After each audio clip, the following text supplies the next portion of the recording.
예, 여러분 평안히 지내고 계십니까? 예, 제가 지난주에 SNS 활동을 좀 많이 못했죠. 예, 왜냐면 지난주에 투어가 또 땡스기빙 데이라 또 연거푸 있어서 나갔다 오느냐고 그렇게 했습니다. 오늘 제가 뭐 그 투어가 워낙 좀 힘든 일이라 좀 이렇게 체력적으로 많이 고갈돼 있는데 그래도 말씀은 해야 되니까 예, 이 말씀을 전하려고 이 자리에 앉았습니다. 예, 이번 방송은 특별히 그 애청자분의 질문에 대한 답변을 하는 시간을 가지려고 합니다.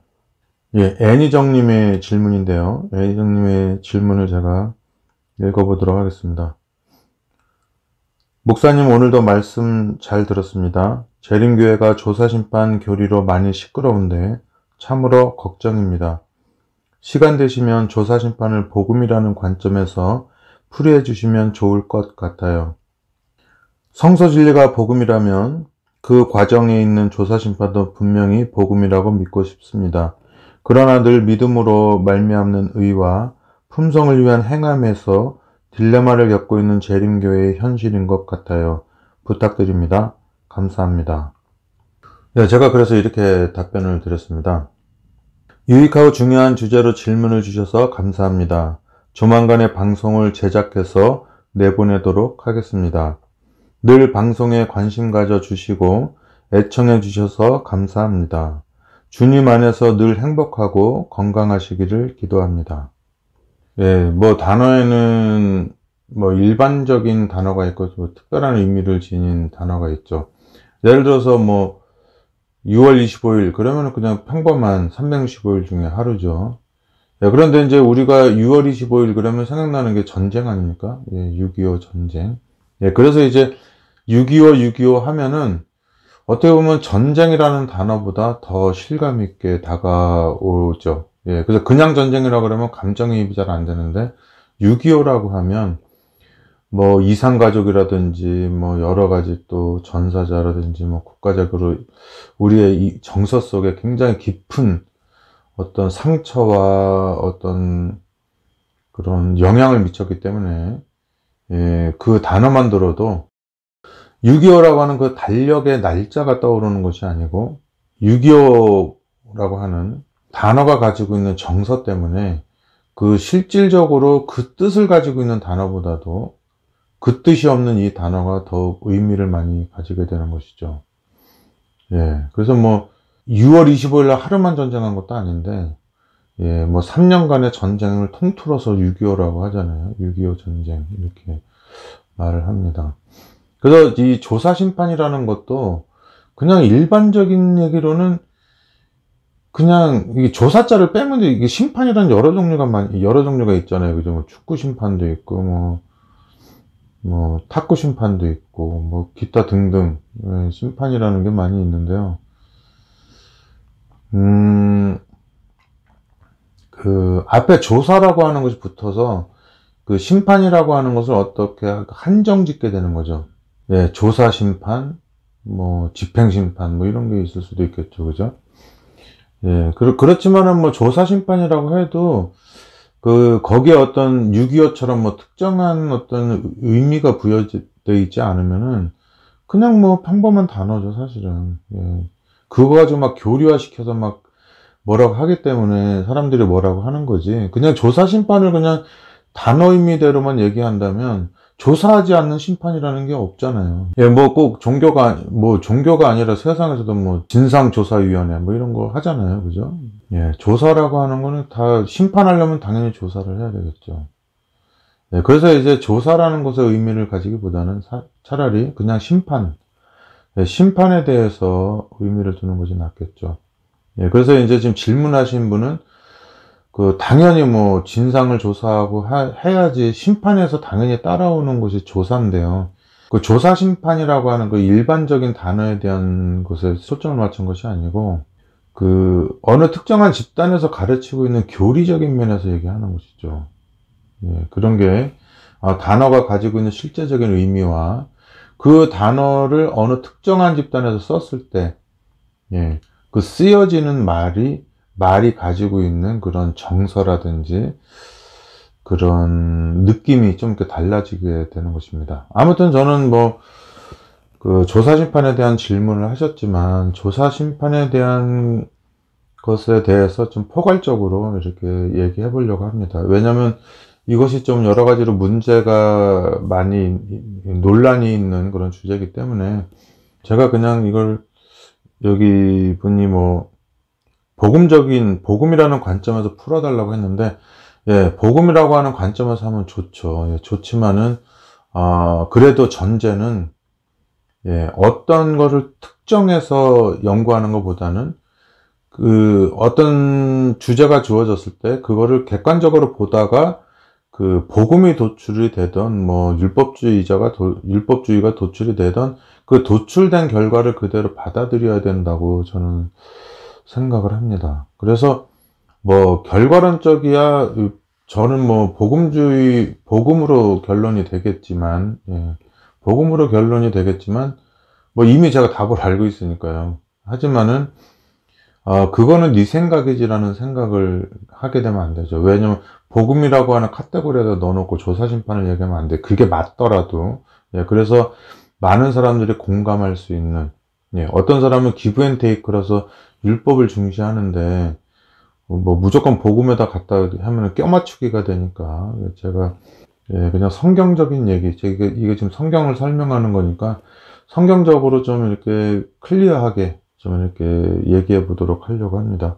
자, 오늘은 좀 서론격인 방송인데요. 예, 서론적으로, 심판 없는 데가 없죠. 예. 심판, 여러분 좋으십니까? 우리 축구할 때 심판 있으면 좋죠. 그 축구 심판 있으면 참 폼나죠. 예, 폼납니다. 예, 테니스도 그렇고. 예. 근데 이제 뭐, 그 각각의 영역에 뭐 학교라든지 뭐 다 이렇게 교칙이 있고 학칙이 있고 뭐 다 그러잖아요. 예, 근데 이제 우리가 왜 심판이라고 하면 두려움이 항상 늘 있기 때문에 법원 같은 데서 행해지는 심판에 대해서는 뭐 진짜 뭐 감옥 가야 되고 벌금 내야 되고 이런 게 있으니까는 뭐 축구 잘못했다고 뭐 페널티킥이나 받지 뭐 벌금 없잖아요. 프로 선수는 있지만. 예, 그래서 그 어떤 주제를 놓고 볼 때, 예, 그거를 객관적으로 보기가 어려운 게, 그 나의 성향이나, 예, 나의 성격이나, 또 나의 바램, 예, 이런 것이 섞여 있기 때문에, 아무래도 그, 내가 이렇게 휘둘렀을 때 휘두르는 그 궤적 안에서 나에게 아픔이 있는 것은 이렇게 피하게 돼 있는 겁니다. 예, 뭐, 컴퓨터 마우스 조작 많이 하다가 뭐 오른팔이 아프면은 왼팔로 하는 것처럼, 예, 그런 게 있기 때문에 우리가 이제 그런 거를 잘 봐야 된다고 생각이 들어요. 자, 그러면 이제 성경에서 말하는 조사심판에 대해서 얘기하라 그러면은 제가 일단은 처음 성경절을 다니엘 7장을 정해봤습니다. 예, 다니엘 7장에 9절부터 18절입니다. 내가 보았는데 왕자가 놓이고 옛적부터 항상 계시니가 좌정하셨는데 그 옷은 희기가 눈 같고 그 머리털은 깨끗한 양의 털 같고 그 보좌는 불꽃이요 그 바퀴는 붙는 불이며 불이 강처럼 흘러 그 앞에서 나오며 그에게 수종하는 자는 천천히요 그 앞에 시위하는 자는 만만이며 심판을 베푸는데 책들이 펴 놓였더라. 자, 심판하는데 책들이 펴 놓였다는데, 여러분, 우리가 뭐, 그, 소풍을 간다든지, 뭐, 교회 야유회를 간다든지, 목회자 예배를 간다든지 하면, 거기서 막 게임 하잖아요? 예, 그러면 소풍 가서 막 그 2인 삼각하고, 뭐, 줄다리기 하고 할 때, 심판이 반드시 있어야죠. 그죠? 예, 심판이 있는데, 우리가 그 게임을 할 때 어떻습니까? 긴장됩니까? 예, 재미있죠, 그죠? 예, 심판이 결정을 내리는 것에 대한 그 상이나 벌이, 뭐 상을 받아봤자 뭐 휴지 한 봉지? 예, 휴지 한 박스. 뭐 벌이라고 해봤자 뭐 저기 뭡니까? 뭐 3분 퇴장 뭐 이런 거 있을 수가 있잖아요. 왜 똑같은 심판인데. 예, 그러고 이제 뭐, 여러 가지 이제 그런 것들이 있는데, 지금 여러분은 어떻습니까? 다니엘 7장에서 나오는 그 심판을 봤을 때, 우리가 뭐, 이렇게 뭐, 게임을 한다든지, 뭐, 야유회를 갔다든지, 뭐, 이렇게 내기를 했을 때 하는 그런 심판의 느낌이 듭니까? 뭐, 맞아서 좋고, 틀려서 흐뭇한, 뭐, 이렇게 생각이 듭니까? 다니엘 7장 그러니까 막 긴장이 됩니까? 예, 긴장이 되죠. 자, 그러면은 이것이 상황에 대한 두려움인가? 심판자에 대한 두려움인가도 생각을 해봐야 되겠죠. 예를 들어서 우리가 뭐, 좀 몸이 안 좋아서 병원에 갔는데, 그 진단 결과가 뭐, 간암이 나올까? 아니면 정상으로 나올까? 그래서 병원에 갔을 때 그 두려움이 병명에 대한 두려움인가? 아니면 그 병을 다루는 사람들에 대한 두려움인가? 그것을 봐야 되겠죠. 내가 이제 병이 걸려도 이렇게 병에 대한 두려움은 있지만 그것을 뭐 부모님이 치료해 줄 수 있다고 생각하면 마음이 편하겠죠. 예.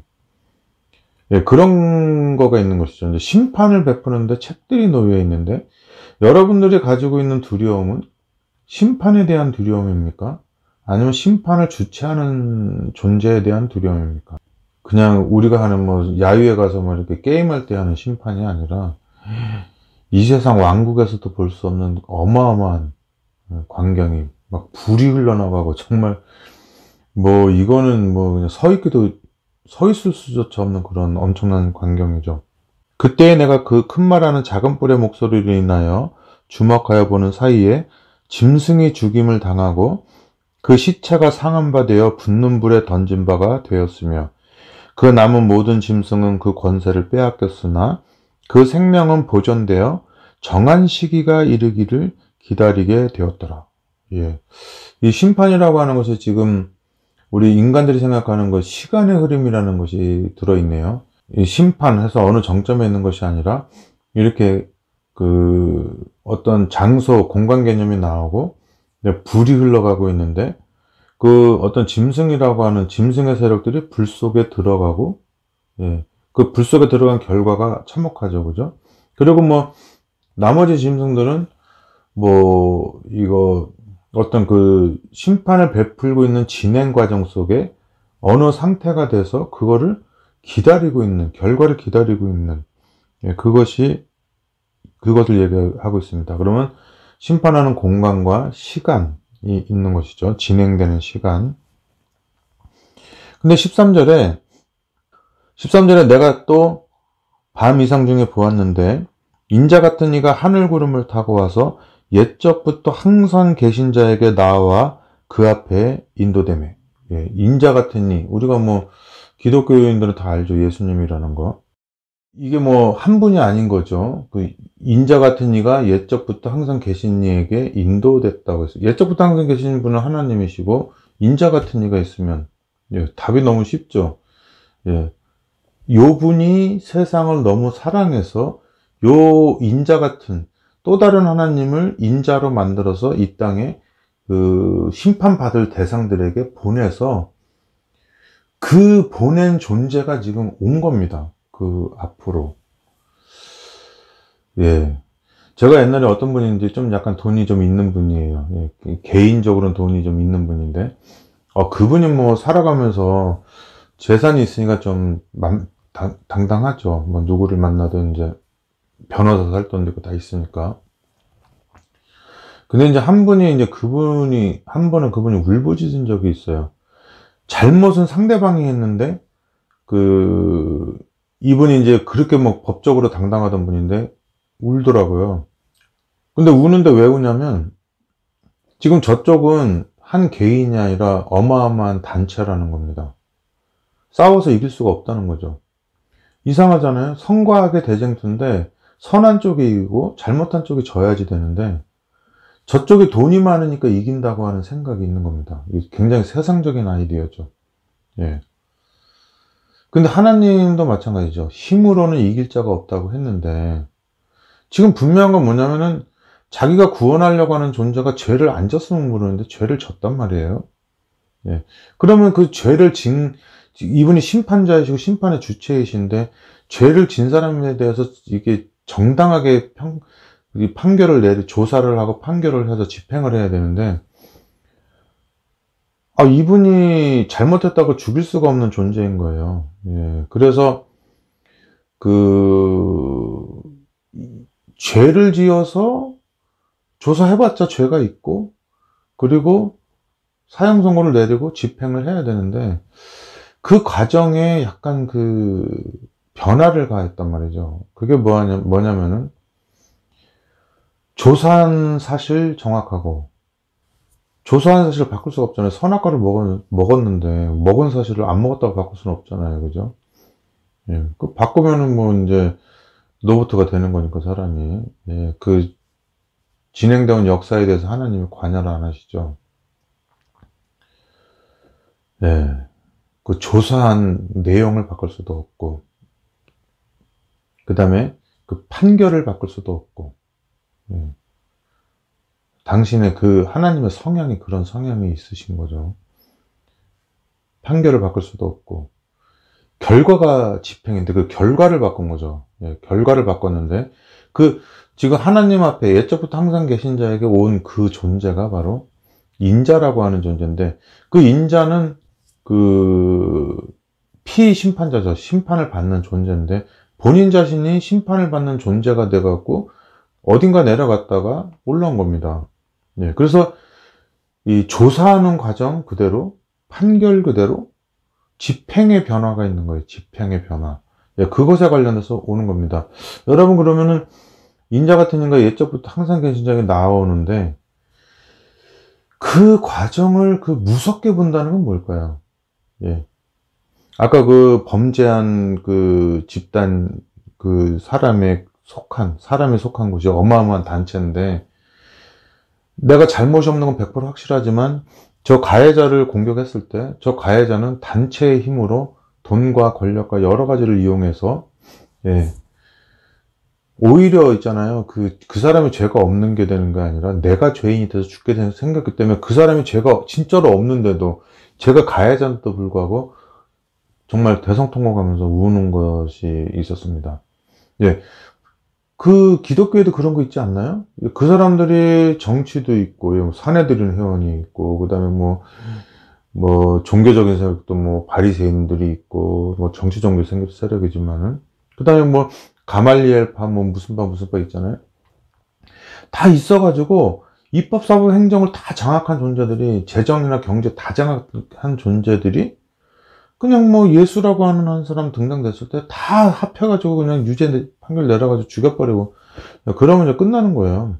그런 일은 아무것도 아니죠. 그리고 그런 일은 역사에서 그냥 개는 감치듯이 개만 마리 죽은 것처럼 없어지고, 그들은 공개적으로 또 하나님을 위해서 어마어마한 성전을 진다든지, 또 또 가난한 사람 도와준다든지, 냇가로 가갖고 뭔가 주먹밥 던지면서, 이건 또 동양 얘기지만, 예, 이게 대내화적으로, 공개적으로 이렇게 선을 베풀고 하는 그런 행동들을 하죠. 근데 이제 우리가 길 가다가 이게 돌불에 걸려서 넘어졌는데, 돌을 공격을 하다 보니까 밑에 진짜 어마어마한 산의 끝부분이 돌불이었던 거거든요. 그런 것처럼 된 것이 바로 예수님이 되는 거죠. 예. 돌에 걸려서 넘어졌다 그랬죠. 예수님이 된 겁니다. 물론 예수님 빼고는 수많은 약자들이 마녀사냥 당하고 이렇게 죽는데, 그런 것에 대해서 어디 외로운 곳에서 수많은 다수에 의해서 죽어가는 그 사람이 아무리 울부짖는다고 해도, 억울함을 호소한다고 해도,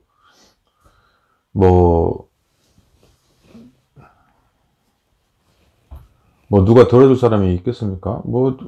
누가 당하고 사는 사람도 맨날 멸치도 먹고, 고등어도 먹고, 소고기도 먹고, 돼지고기도 먹고 하잖아요. 그렇게 했는데 소나 돼지나 죽이려고 합니까? 걔네도? 예. 그리고 걔네들이 우리처럼 기억님 만들어가지고 의문이나 이런 걸 만들어서 항의를 할 수가 있어요. 그래봤자 사운드밖에 못 나는 애들인데. 예.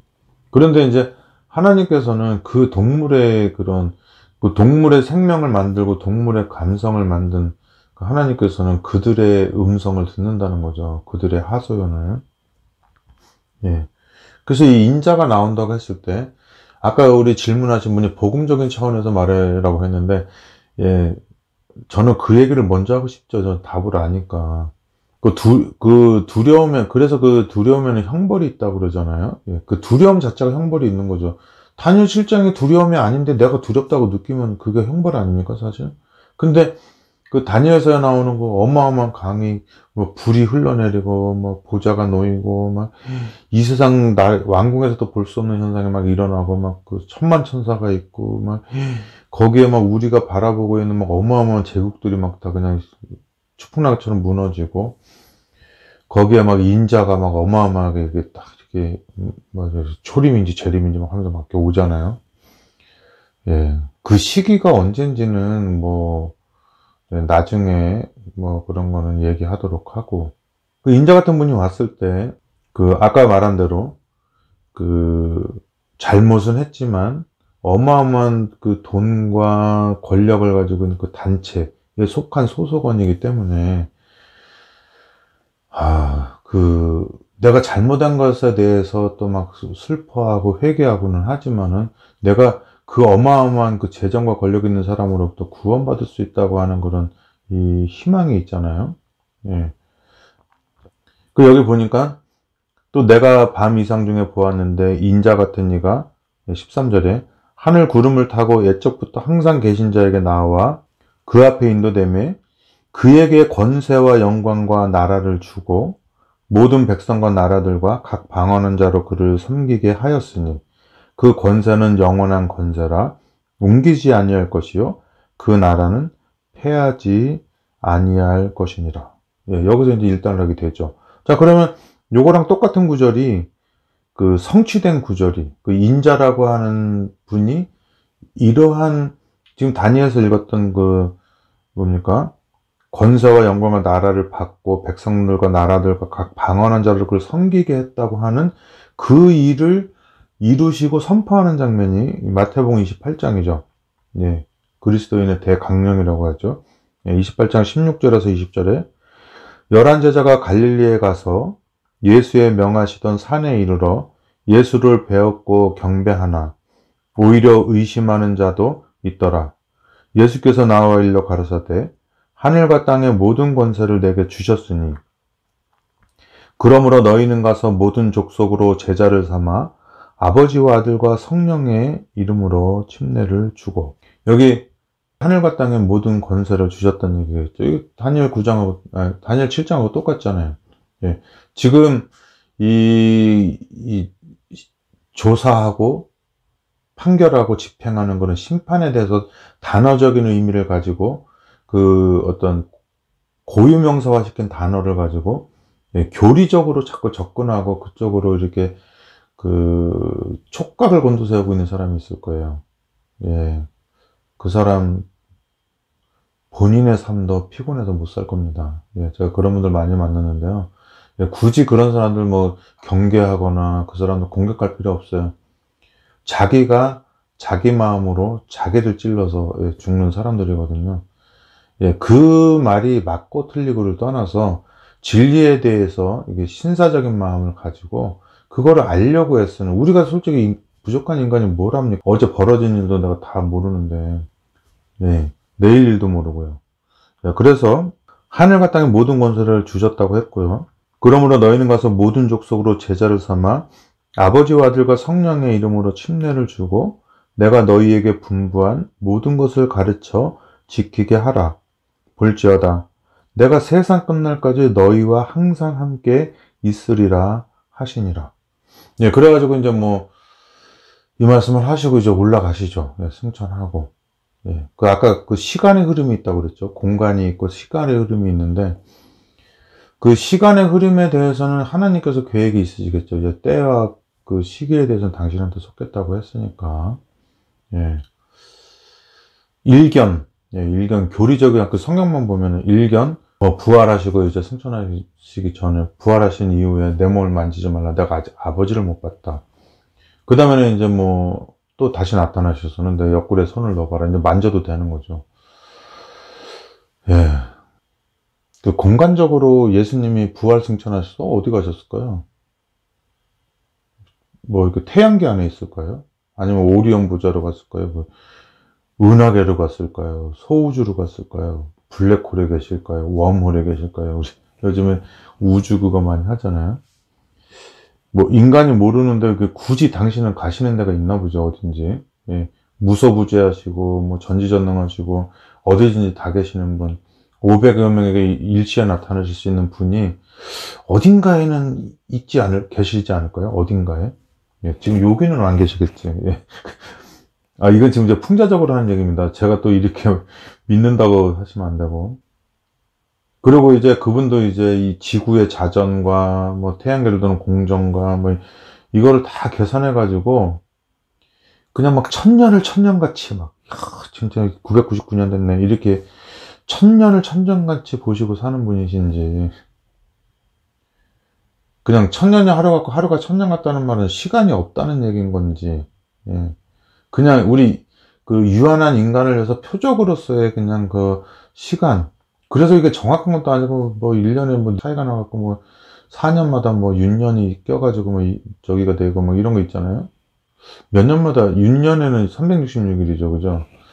예, 그런 게 있는데 하나님 차원의 시간과 사람의 차원의 시간, 하나님 차원의 공간과 사람 차원의 공간이, 사람 차원의 시간이 좀 다르죠. 하나님 차원의 공간과 사람 차원의 공간과 하나님 차원의 시간과 사람 차원의 시간이 그 개념이 다르죠. 사람으로도 나타나시고 각양각색의 모양으로 나타나서 사람에게 역사를 하시는 분입니다. 여하튼 그 여러 가지 모양으로 나타난 모양 중에 가장 은혜로운 부분이 그 인자라고 하는 분이죠. 제가 굉장히 절제하면서 얘기하는데 사실 속에 감동은 많이 있죠, 예수님이. 그래서 이제 그분이 이제 심판하러 이 땅에 오셨는데 그 모든 생각이 사람의 생각하고 다른 겁니다. 예. 그 사람이 오랫동안, 사람의 역사가 오랫동안 오면서 그들이 가지고 있는 그 왜 농사 지었는데 이쪽 흉년이 졌고 좀 풍년이 졌는데 흉년진 쪽에서 뭐 돌멩이나 무기를 갈고 닦아서 풍년된 데를 정복을 해서 그들의 물건을 다 뺏고 뺏은 것뿐만 아니라 노예로 삼고 뭐 인간 역사가 그렇잖아요. 예. 그렇게 해서 그리고 이제 심판이라고 하는 게 뭐 니놈이 갑자기 니놈이 뭐 흑인들이야 뭐 그분들이 아프리카 남방에 잡혀왔으니까 당연히 저항하는 게 당연하잖아요. 근데도 불구하고 뭐 지나가는 누구를 희롱했다고 그 나무에다가 사람들 다 모여가지고 나무에다가 그 건장한 청년들을 막 목매달고 그랬단 말이죠. 그게 도덕적인 죄가 아니라 이 사람들이 아프리칸 아메리칸을 죽인 것만 할까요? 얼마나 많은 평화로운 가정을 그 야생에서 지내고 있는 그 사람들을 잡아와다가 또 애기 낳고 그러면 다 또 팔아먹어서 다 가족들 뿔뿔이 흩어지게 만들고 그 죄만 하겠습니까? 예, 이건 뭐 역사적으로 잘못했다고 하니까 이건 내 의견, 제 의견이 아니죠. 예. 그런데 막 가족 흩어지고 막 강간당하고 죽임당하고 하는 쪽에서 이쪽에 있는 사람은 한 명이라도 이렇게 쳐다보면서 조롱만 해도 그 나무에다 목매단단 말이죠, 본보기로. 예. 이게 힘에 의한 심판이죠. 예. 공평과 정직과 이거 저울처럼 이런 심판이 아니라, 예, 기득권에 의한 일방적인 결정, 예, 이것이 되는 겁니다. 그게 정복을 당한 사람들한테는 굉장히 나쁜 거지만, 그 피정복민한테는 나쁜 거지만, 정복을 한 사람들한테는 그게 얼마나 좋습니까? 나면서부터 아주 그냥 자기는 자기의 몸종이 정해져 있고, 그냥 자기의 갈 길이, 심지어는 감옥에를 가도 대우가 달라요. 예. 예. 그런 대접을 받고 있는 겁니다. 그렇게 생각하고 살아가는, 예, 부익부 빈익빈, 무전유죄, 유전무죄, 이렇게 살아가는 이런 고정관념이 있는 그 정복민의 그 피정복민에 대한 그 무자비하고 불공평한 심판, 억울하면 출세하라, 뭐 이런 얘기 있잖아요. 그런 생각을 가진 사람이 마음속에 응어리진 게 뭘까요? 우리에게도 선과 악이 아니라 선과 악과 상관없이 강한 존재가 나타나서 나도 그 존재의 단체에 속한 사람이고 그 존재의 혈연지연 하견이다라고 하는 그런 게 있어야지 눈에 보이진 않더라도 희망을 가지고 살아갈 거 아닙니까? 예, 그래서 지금 수많은 기독교인들이 가난하게 살아도 그 하나님이라는 분을 바라보고 그 억울한 일을 당하면서도 그걸 이겨내고 예, 살아가는 거 아니겠습니까? 예, 뭐 저도 마찬가지죠.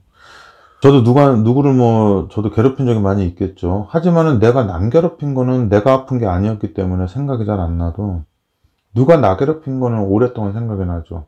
근데 그런 사람들을 내가 뭐 우리 애들처럼 뭐 복수할 수 있으면 뭐 회초리를 때린다든지 하지만은 뭐 사장님이라든지 뭐 여러 가지 기관장이라든지 이렇게 하면은 복수할 수가 없죠. 당하고서도 가서 아첨해야지 되는 형편인데 그러면서 기도를 하는 거죠. 내 연민에 빠져서. 하나님 내 상황이 이러니까 나를 변호해 주시고 두둔해 주시옵소서 하면서 이렇게 그 원수를 신원해 달라고 막 하잖아요. 근데 내 자식은 나에게 피해를 가장 많이 끼친 존재잖아요. 걔네를 나면서부터. 근데도 얘네들은 하나님한테 고발할 마음이 없어요. 예. 오히려 얘네가 뭐 잘못했으면 내가 대신 죽어줄 준비를 하고 있지. 지금 그런 게 있는 거죠. 심판의 개념이 다른 겁니다. 지금 질문자께서 이 복음적으로 조사심판을 해달라고 그랬는데 그 복음도 두 가지가 있어요. 못나고 죄 많고 가치가 없는 나 자신을 위해서 우리 어머니 아버지처럼 죽어줄 수 있는 그 존재 때문에 평안함을 누리는 그런 복음을 원하십니까? 아니면 내가 죄가 없고 성실하고 정직하게 열심히 살았는데 저게 술 먹고 담배 피우고 나쁜 짓 하고 도둑질하고 사람들한테 욕먹고 온갖 내 망신을 시키고 살아가고 있는 내 자식이 있을 때 내가 그를 위해서 그의 죄와 상관없이 내 자신, 나의 재정과 에너지와 모든 걸 희생해서 내가 그를 위해서 죽겠다. 예. 내가 그를 위해서 죽겠다. 이런 마음을 가지고 그에게 대해서 복음적인 사람이 되고 싶습니까? 내가 말하고 있는 그 내 자녀에게 그 내가 엉망진창으로 사는 자녀를 위해서 희생하는 그런 복음은, 그런 복음적인 조사 심판은 그 자식한테는 복음이지만 본인한테는 정말 뼈골 빠지게 고생하고 자식 때문에 진짜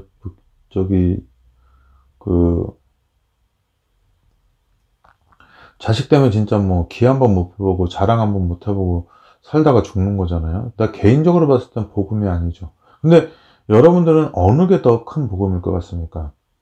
내가 엉망진창으로 살아도 누군가 나를 위해서 희생하고 나를 구원해 줄 수 있는 그런 기별이 나한테 더 복음일까요? 내가 정직하고 스데반이나 뭐 이런 다니엘이나 뭐 에레미야처럼 살았는데 엉망진창으로 사는 내 자식을 위해서 내 장기를 띄워주고 내가 그들을 위해서 대신 죽을 수 있는 찬스가 주어진다면 그거를 더 복음으로 보겠습니까? 심판을 하기 위해서 조사를 하게 되고 뭐 다 조사하잖아요. 그리고 판결을 내리고 그리고 그 집행의 과정 속에서 그 집행을 당하는 존재가 내가 됐을 때 오는 그 눈으로 보이는 저주가 복음일 수도 있고, 예, 내 자식을 위해서 죽는다면 그렇겠죠. 그리고 내가 잘못했는데 누가 봐도 죽어도 싼데 누가 나를 위해서 대신 죽었어요. 어머니 아버지께서 죽어가지고 내가 구원받은 복음이 있고, 이 두 가지 복음 중에서 여러분들은 어떤 것을 택할 겁니까? 첫 번째 복음이라면 여러분들은 이제 스데반과 같은 사람이겠죠. 예, 자기가 법을 다 지켰지만 그 예수님을 잡아 죽인 무리들에 의해서 또 자기도 죽임을 당하는, 그리고 자기를 죽이는 그 사람들에 대해서 또 그 사람들이 구원받기를 바라는 마음을 가지는 그런 복음이 있고, 그리고 그냥 죽이러 왔다가,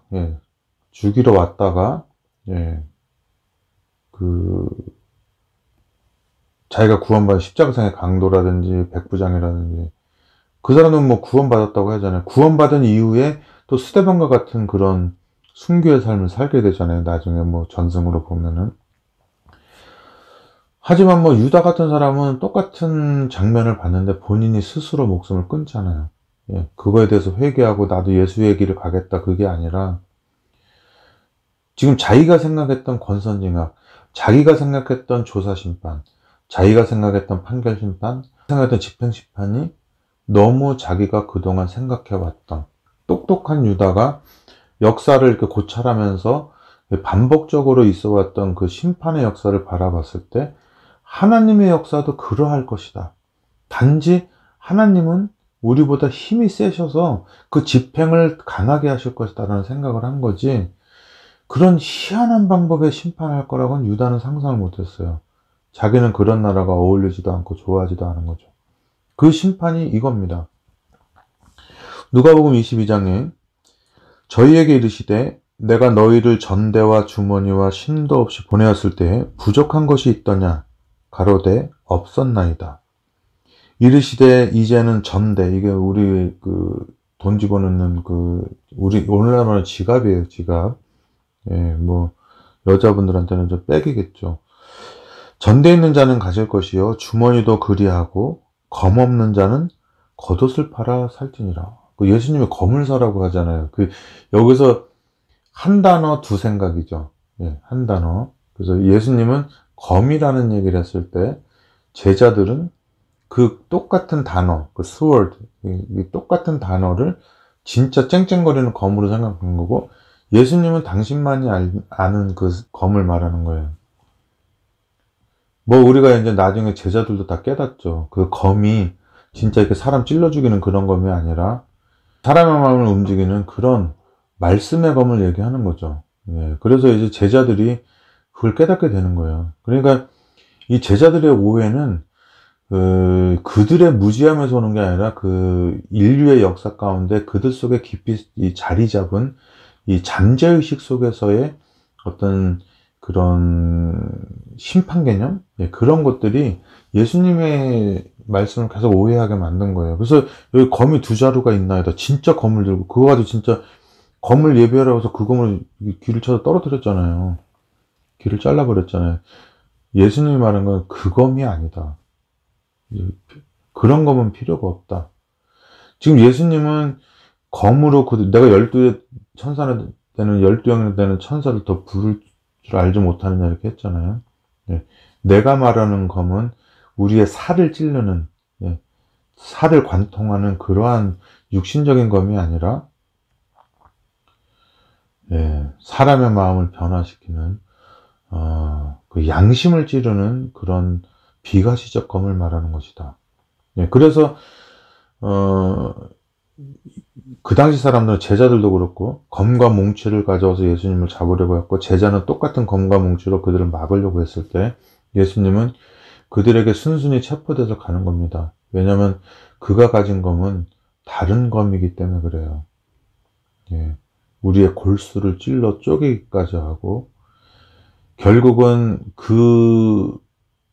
나에게 그 검을 쓴 자가 무덤에 들어갔어도 그를 항상 그리워하고, 아무런 숨소리도 안 들리고 심장도 안 뛰고 나를 공격하는 어떤 육체도 없음에도 불구하고 그가 살아생전에 나한테 끼쳐준 그 은혜 때문에 평생 동안 가슴 미어져 하면서, 가슴 점유하면서 살아가게 만드는 그러한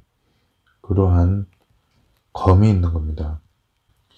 내가 너희에게 말하노니 기록된 바 저는 불법자의 동류로 여김을 받았다 한 말이 내게 이루어져야 하리니 내게 관한 일이 이루어져 가면이라. 이사야 53장에 있는 얘기를 한 거죠. 죄인으로 취급받았다. 저희가 여짜오되 주여 보소서 여기 검, 진짜 검 둘이 있나이다. 대답하시되 족하니라. 그 검 가지고는 걔네들하고 싸울 수도 없거니와 걔네가 검이 10개인데 너네가 200개를 가지고 와도 걔네를 눌러 이기면 너는 그 다음엔 걔네들이 또 생존자들이 남아서 너네를 공격할 거기 때문에 너네 방비하느냐고 얼마나 고생이 많겠느냐. 내가 말하는 것은 상대방이 가지고 있는 손에 들려져 있는 검을 놓게 하는 그런 힘을 가진 검을 말하는 것이다 하는 것이죠. 누가복음 22장에 말씀하실 때 22장 47절에서 54절에 말씀하실 때 한 무리가 오는데 12 중에 하나인 유다라 하는 자가 그들 앞에 서서 와서 예수께 입을 맞추려고 가까이 하는지라. 예수께서 이르시되 유다야 내가 입맞춤으로 인자를 파느냐 하시니 좌우가 그 될 일을 보고 여짜오되 주여 우리가 검으로 치리이까 하고 그 중에 한 사람이 대제사장의 종을 쳐 그 오른편 귀를 떨어뜨린지라 그랬습니다. 아까 그 검을 가지라고 해서 지금 검을 가지고 있는 검으로 떨어뜨렸죠. 그랬더니 예수님이 아까 그 말한 게 그 검이 아닌 것을 보여주는 거죠. 예수께서 일러 가라사대 이것까지 참으라. 내가 말한 건 이런 검이 아니니라. 하시고 그 귀를 만져 낫게 하시니라. 그가 귀가 붙어있는 한 죽는 날까지 잊어버리지 않았을 그 귀를 만졌던 그 손길, 그리고 이 세상에 존재하는 어떤 외과 의사보다도 능숙하게 붙이시고 그 다음에 그거를 붙여서 낫게 하는 것보다도 그 붙이는 동안에 그 창조주 하나님으로서의 그 피조물을 대하는 그 창세기 1장 2장에 사람을 만들었던 그 분의 따사로운 모세혈관 하나, 세포 하나하나까지 다 세고 머리카락까지 다 세시는 그분의 손길을 죽는 날까지 기억했을 겁니다. 물론 기록에는 없지만 이게 어떻게 나왔을까?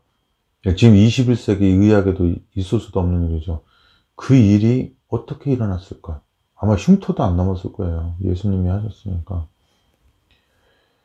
그의 마음은 귀가 떨어졌을 때는 그 재수 없다고 생각했겠지만 귀를 붙여줬을 때는 그 모든 걸 다 잊어버리고 그 자신의 귀를 다시 붙여줬던 그 사랑, 이제 죽어가는 사람이 남의 귀 떨어진 걸 걱정하는 그런 걸 봤을 때 자기 부모에게도 느껴지지 못했던 어떤 사랑을 느꼈을 거예요. 예수께서 그 잡으러 온 대제사장들과 성전의 군관들과 장로들에게 이르시되 너희가 강도를 잡는 것 같이 검과 몽치를 가지고 나왔느냐? 내가 날마다 너희와 함께 성전에 있을 때에 내게 손을 대지 아니하였도다.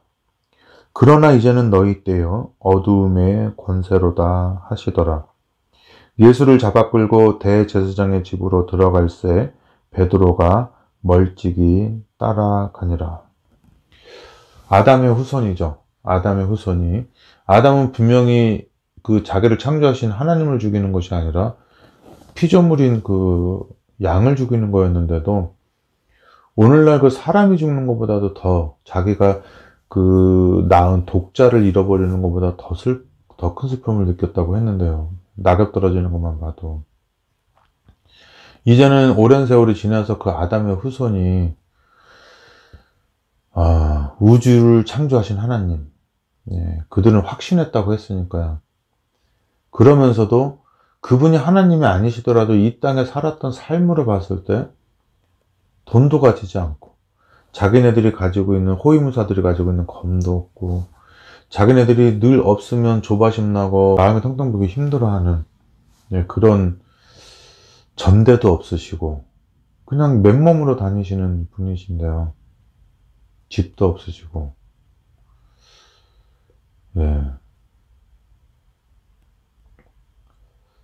그분을 이제 바라보는 거죠. 그분을 바라보면서 집도 없고 절도 없고 아무것도 없는 분인데 누가 그분을 변호해 줄 사람도 없고 그런데 이제 그렇게 되는 운명을 우리가 당하는 거였다는 거죠. 그래서 그분이 억울한 일을 당할 때 이렇게 말을 하지 않은 거는 자기의 억울함을 호소해서 그게 받아들여지면 사람을 위해서 죽을 수가 없잖아요.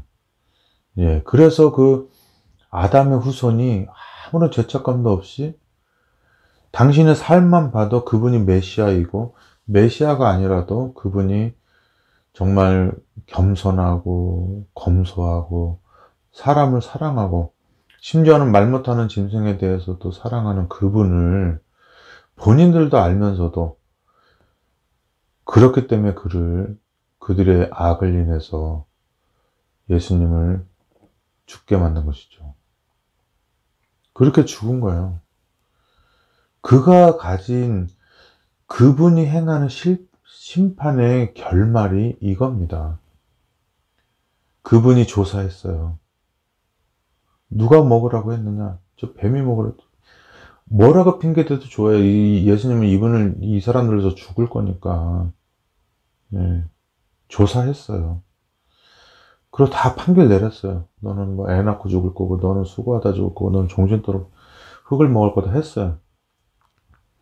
조사 심판과 판결 심판과 집행 심판. 네, 이분이 한 겁니다. 그 집행이 뭐예요? 지금 누가복음 22장에 읽었잖아요. 그분이 심판하러 왔는데 그 심판의 대상이 자기가 된 거예요. 이 땅에서 그렇게 죽은 겁니다. 죽이는 사람을 용서하지 않을 수가 없죠. 왜냐면 그 죽이는 사람이 죽어야 되는 거를 자기가 죽은 건데. 그렇게 하고서는, 그렇게 하는 것이 예수님의 뜻만이 아니라 그 옛적부터 항상 계신 자가 세상을 이처럼 사랑하사 독생자를 주셔서 보냈던 그분이 요한복음 17장에 아버지께서 나를 보내신 것처럼 나도 이 세상에 와서 죽고, 또 나와 같이 된 자를 너도 보낸다. 너가 너네 자식을 위해서 희생하지 못한 게 저주지 않느냐? 그런 저주를 받지 않도록 너가 희생할 자녀를 주고, 영적으로는 스데반처럼 목숨 아끼지 않고 죽을 수 있는, 너를 향해 돌을 던지는 너의 영적인 자녀를 위해서 복을 구하고 죽을 수 있는 그러한 영광을 너희에게도 주겠다. 채용권을 가지고 사람을 핍박하고, 돈 가지고 사람을 핍박하고, 인맥 가지고 핍박하고, 다 그게 옛날 유대인들이 했던 거 아닙니까? 예. 그런데 예수님이 이 땅에 와서 그 모든 인간이 가질 수 있는 다 권한을 버려버리고, 이 땅에서 죽을 수밖에 없는 인간들이 그 당하는 모든 고난을 다 짊어지고 그거를 가지고 가신 겁니다. 그 일을 다 이루시고 그리고 하늘나라로 간 거죠. 그게 다니엘 7장이에요. 다니엘 7장을 읽으면서 어떻게 눈물이 안 날 수가 있어요. 그런데 네. 그 짐승들 무섭다고요? 그 무서운 짐승에서 그 자랐던 그 백부장, 예수님 바라보고 예수님 믿잖아요. 그게 검으로 이겼습니까? 돈으로 이겼습니까? 혈행전 확인으로 이겼습니까? 아니에요. 인간의 검을 뿌리치고, 인간의 권력을 뿌리치고, 인간이 가지고 있는 모든 그 사람을 장악하려고 하는 그 권세를 다 버리고, 어머니보다 더 큰 사랑을 가지고 그가 희생을 했을 때, 그 죄책감이 너무 커서 유다마저도 자살하게 만들었던 그 사랑을 가지고 희생을 했을 때, 그것이 불타오르는 번쩍이는 화영감이 돼서 사람들의 마음을 사랑과 희생으로 장악하게 만들고, 그 빛을 받아서 녹아내린 가슴은 똑같이, 예수님하고 똑같이 돌에 맞아 죽고, 십자가에 달려 죽고, 물에 빠져 죽고, 화영장으로 가고, 짐승에 뜯겨 죽고, 이렇게 하면서도 자기의 생명과 자기의 구원을 걱정하는 것이 아니라 자기를 핍박한 자를 위해서 기도하고, 그들이 잘 되기를 바라면서 마지막 숨이 끊어지는 순간까지도 그들의 영혼을 걱정하면서 죽게 되는 것입니다. 그 모습을 잊지 못하기 때문에 다메섹 도상으로 그리스도인들을 잔멸하러 가면서 스데반의 얼굴과 중첩되어 있는, 오버랩이 되어 있는 예수님을 바라보고 쓰러지고, 이 세상에 씌워놓은 모든 이 세상의 시야가 멀어버리고 그는 예수님 안에서 새로운 영적인 시력을 가지고 부활하게 되는 것입니다. 예. 그 조사심판에 대한 이야기를 앞으로 계속 한번 해보도록 하겠습니다.